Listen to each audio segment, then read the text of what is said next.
नमस्कार मेरे प्रियजनों, आज आपसे बात करूंगा गंडमूल के ऊपर कि गंडमूल होते क्या हैं, क्यों बनते हैं, क्यों इनका प्रभाव है, क्यों इनकी इतनी बातें हैं और पूजा की क्यों जरूरत होती है और ये मानव जीवन को कैसे प्रभावित करते हैं।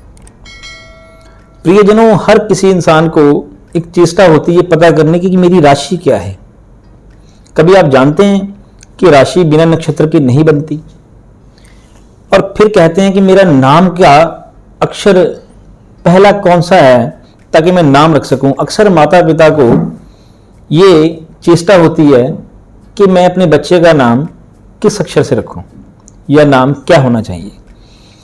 तो पंडित जी या ज्योतिषाचार्य आपको एक अक्षर सुझाते हैं कि आप आ, का, खा या किसी भी नाम से रख सकते हैं। ये अक्षर भी नक्षत्र देता है। आपका राशि क्या है ये भी नक्षत्र देता है। आपकी सोच अच्छी बुरी ऊंची नीची क्यों है ये भी नक्षत्र देता है। और इन्हीं नक्षत्रों के आधार पर 8 गुण तक मिल जाते हैं और इन्हीं नक्षत्रों के आधार पर बनता है गंडमूल। गंडमूल को आप इस तरह समझे कि एक गोलाकार आकृति में नक्षत्र घूमते हैं या नक्षत्र हैं, उन पर विचरण करते हैं ग्रह भी और राशियां भी। यानी कि ना तो चंद्रमा, ना ही राशियां, ना ही ग्रह प्रभाव दे सकते हैं बिना नक्षत्रों के, क्योंकि नक्षत्र ही ताकत, बल, बुद्धि, विद्या आदि सब कुछ प्रदान करते हैं, अच्छा या बुरा, राशियों और ग्रहों की युति में। इसीलिए हर किसी का प्रभाव अलग अलग होता है। अब रही बात गंडमूल की, जहां जहां केतु और बुध के नक्षत्र आते हैं वहां गंडमूल होता है। गंडमूल क्या होता है आप ये समझें कि 10, 20, 30, 40, 50 लोग मिलकर के गोलकार आकृति बनाते हैं एक दूसरे का हाथ पकड़ करके, और वो गोल गोल घूम रहे हैं। जहां जिसका जो हाथ एक दूसरे के हाथ से छूट जाए वहां गैप आ गया, उस गैप को गंडमूल कहते हैं। आप ये कह सकते हैं कि केतु ने बुध के नक्षत्र को नहीं पकड़ा, बुध ने केतु के नक्षत्र को नहीं पकड़ा।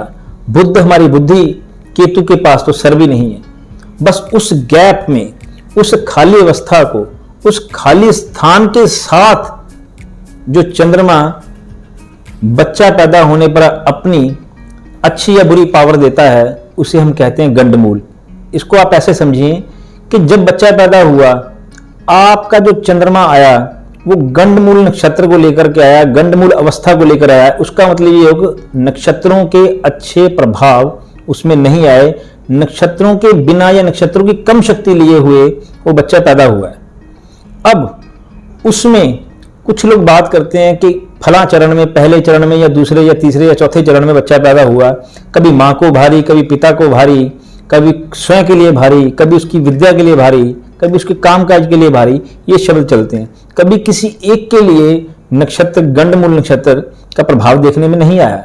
उसका कारण ये होता है कि चंद्रमा अगर पिता वाले घर पर बैठ गया और वो गंडमूल नक्षत्र के साथ आया तो वो पिता को नुकसान देगा। क्यों? क्योंकि चंद्रमा अनबैलेंस है, उसको प्रॉपर वे से नक्षत्रों की शक्ति, अच्छी शक्ति, बुरी शक्ति, कुछ कह लीजिए, नहीं मिली, तो अनबैलेंस प्रॉब्लम देती है।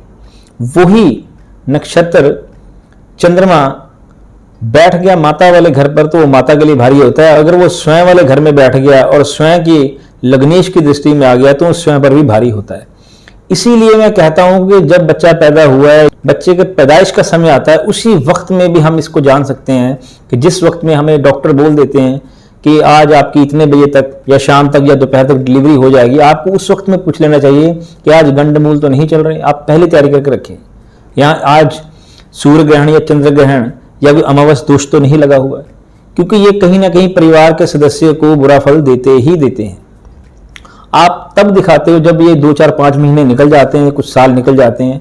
दर्शकों, किसी भी समय में आप कोई काम करते हैं उसका फल तो मिलता है, मगर सही समय पे किया हुआ काम बहुत अच्छा रिजल्ट देता है।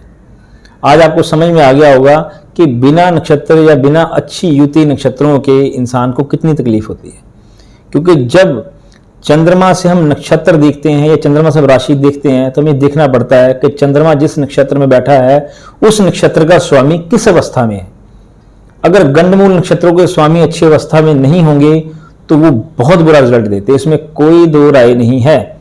मगर इसकी शांति हो जाती है जो भी हमारी वैदिक पूजाओं में बताया गया है, जो भी हमारी वैदिक पूजाओं के बीच में हमें मंत्र आदि उच्चारण या जो भी पदार्थ हमें लिए जाते हैं, जिस प्रकार से जो विधि पूजा की होती है उसको करने से इसकी शांति हो जाती है।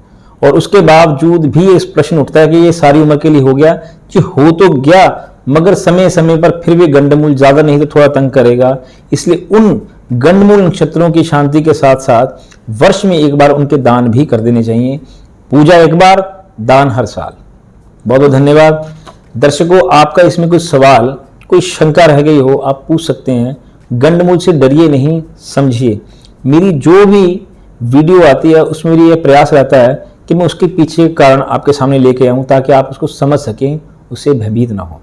बहुत बहुत धन्यवाद। वीडियो को लाइक करें, शेयर करें, चैनल को सब्सक्राइब जरूर करें ताकि जिनके मन में भी शंका है गंडमूल के प्रति या किसी और चीज़ के प्रति, उनको भी ये ज्ञान मिल सके।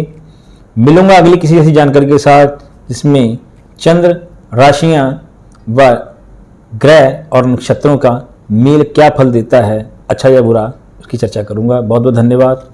नमस्कार।